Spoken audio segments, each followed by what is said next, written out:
The air smelled of ozone and dust as I strapped on my gear that day.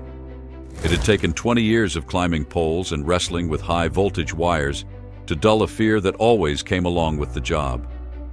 The sun beat mercilessly overhead, baking asphalt beneath my boots. Yet the hum of electricity running a grid was no stranger to me than my heartbeat. It was the sound of a world I kept alive, one connection at a time.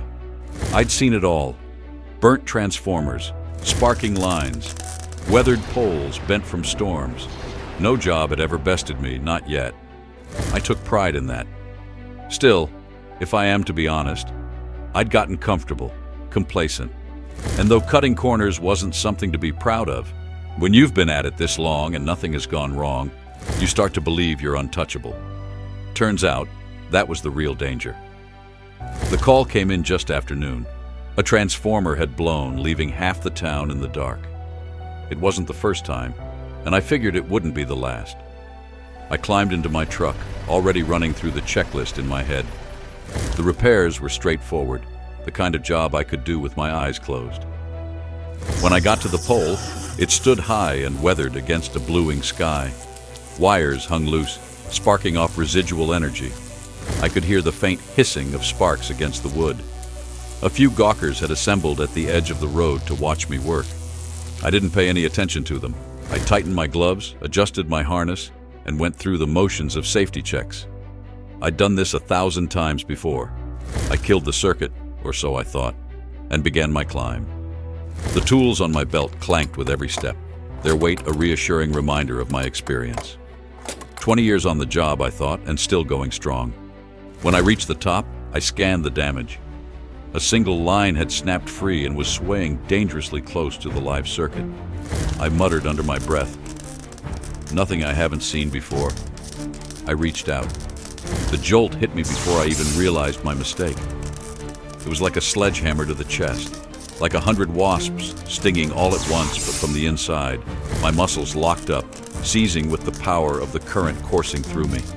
My heart pounded erratically, trying to keep up with the overload. Darkness crept at the edges of my vision, and for a split second, I thought it was over. But it wasn't. Not yet. Gravity did its part next. My hand slipped from the pole and I fell. The wind roared past my ears as the ground rushed to meet me. I hit hard, the impact knocking the air from my lungs and leaving me in a crumpled heap. Pain blossomed everywhere at once, a symphony of agony that drowned out all other thoughts. And then, silence. When I opened my eyes, I wasn't lying on the ground anymore. I was upright, standing in a place I didn't recognize. The world around me was gray and still, as if time had stopped. The sky was flat and featureless, neither dark nor light. The air felt heavy, as though it had been drained of life. I turned around, and that's when I saw him. He was nothing like I had expected. No hood, no scythe, no skeletal grin. Just a middle-aged guy in a dark suit. You'd see his ilk at funerals. The face was unremarkable. His eyes, though, that was a whole different story. Ancient, infinite. It was like they held every tale that had ever been told, every life that has ever lived. "Quite the spectacular exit," he remarked, dry amusement laced into his tone. I stumbled backward, my mind racing. "Who what?" "They call me the Reaper," he said, slipping his hands into his pockets. "Though the name doesn't really matter, does it?" My chest tightened as the truth sank in. "Am I dead?" He cocked his head to one side as though considering the question. "Electrocution from high-voltage lines followed by a 30-foot fall? What do you think?" The words hit me harder than the ground had. My stomach churned as images of my wife and kids flashed in my mind. "No," I whispered. "This can't be happening. My family, my wife, my kids, they need me. I can't leave them. Not like this." The Reaper sighed and pulled out a small black book from his pocket. It looked ancient, the leather worn and cracked. He flipped through it lazily, like a man browsing a menu. Kyle Thompson, 42 years old.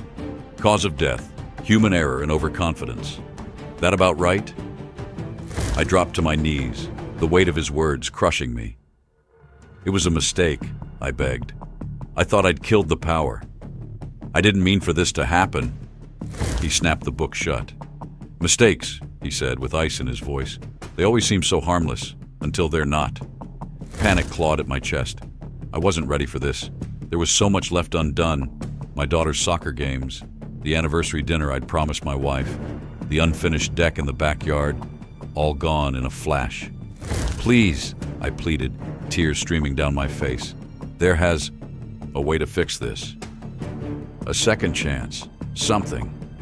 The Reaper's face gentled, but his eyes did not.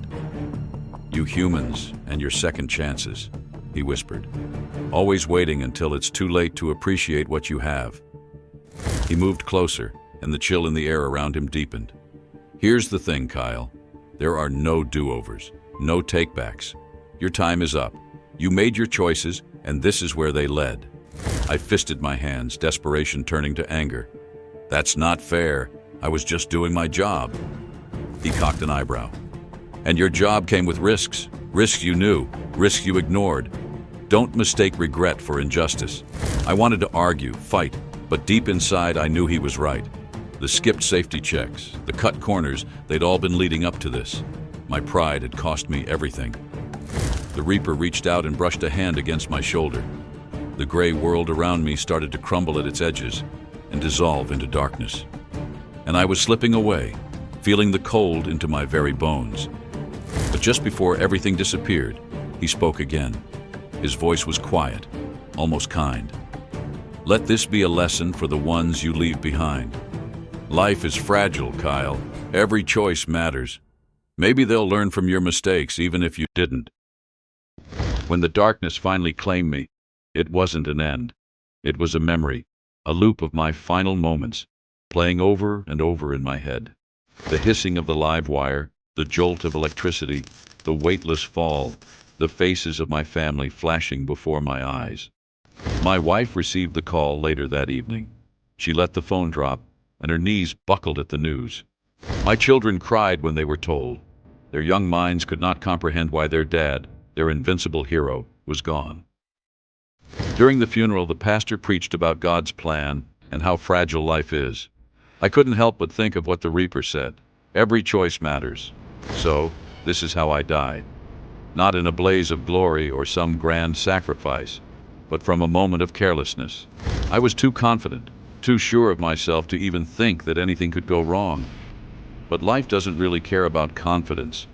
It doesn't care about experience either. It only takes one mistake. If you're reading this, take it as a warning. Don't wait until it's too late to appreciate what you have. Don't let pride blind you to the risks you take. And for God's sake, don't cut corners, because you might not get a second chance. I didn't.